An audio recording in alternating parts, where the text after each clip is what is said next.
What is going on?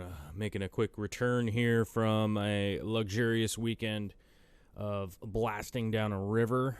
Class 3, Class 4 rapids down the Tieton River in Washington. Y'all can look that up. The Rimrock Lake opens up this time of year, and it is time to raft. So that is where we went.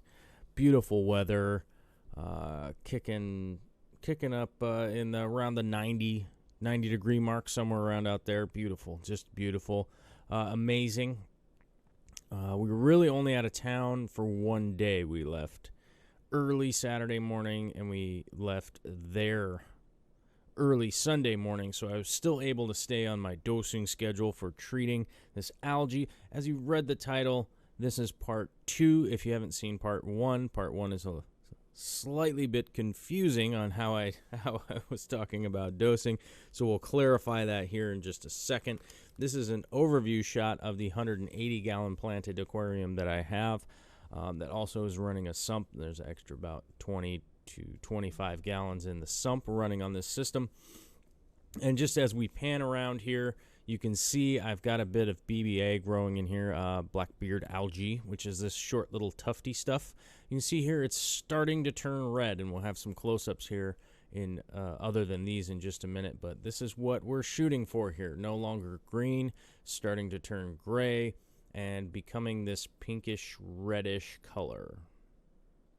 All right, so what we're dosing here is the Flourish Excel CO2 supplement.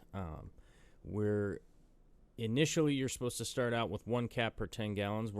We doubled that, so the first dose was 40 capfuls.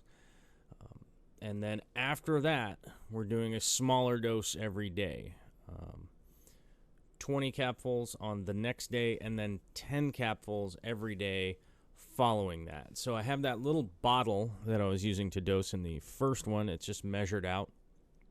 And I've been dosing every day and doing tiny little water changes. I've been, out of my 200 gallons of volume here, I've been pulling out about 10 gallons. Now that's just kind of trial and error thing that I needed to do a little bit of a water change just to help things kind of go along from doing this many years ago. And I'm trying to remember, well, I say many years ago, probably 3 or 4 years ago was the last time I really had to do anything this dramatically to treat for this situation.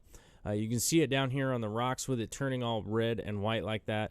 This will soon to be eliminated from my tank. It's pretty much about to be a food source for all the amano shrimps that are in here, and the fish and everything will eat it too, and it will otherwise disappear once it's been essentially blasted by the glutahutaruride, which I can never really manage to say properly, which is fine. That's just reality.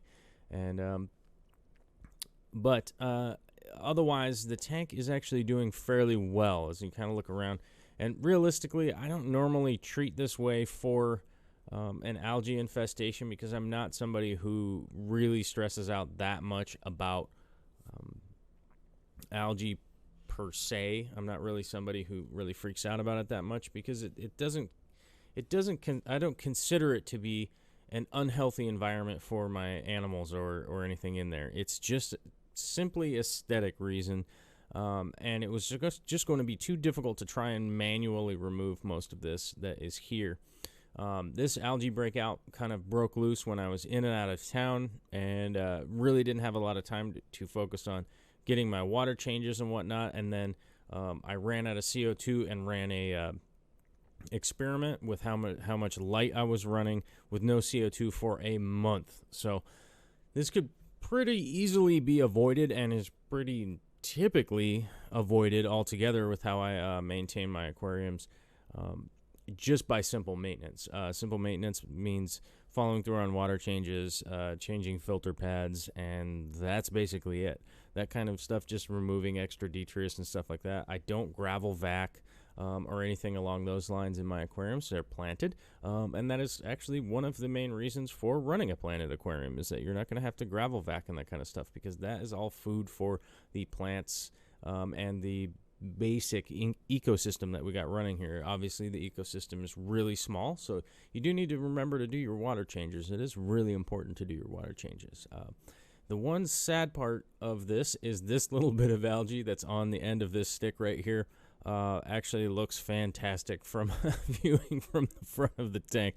So I'm gonna be sad to see that little bit go, just because the angle of this piece of driftwood coming in and whatnot, it actually just looks striking. So I'm probably going to take a couple pictures of it before it ends up getting obliterated. But otherwise, pretty much exactly what I was expecting to happen is happening, and I'm doing my best to try and document this without doing a daily 30-second video, which I am not a huge fan of. I'm not a huge fan of that kind of situation, so this is the method that we're going along doing it. But otherwise, everything else is going pretty reasonably in this aquarium, and pretty smoothly. If anybody's looking for any of the products that I use, in the description below, click on the Amazon store, go through the links, do all that stuff, support the channel, subscribe, click like, ask me questions, shoot me questions, and I'll be shooting a Q&A video this week, so it's your opportunity to get in there. All right, later.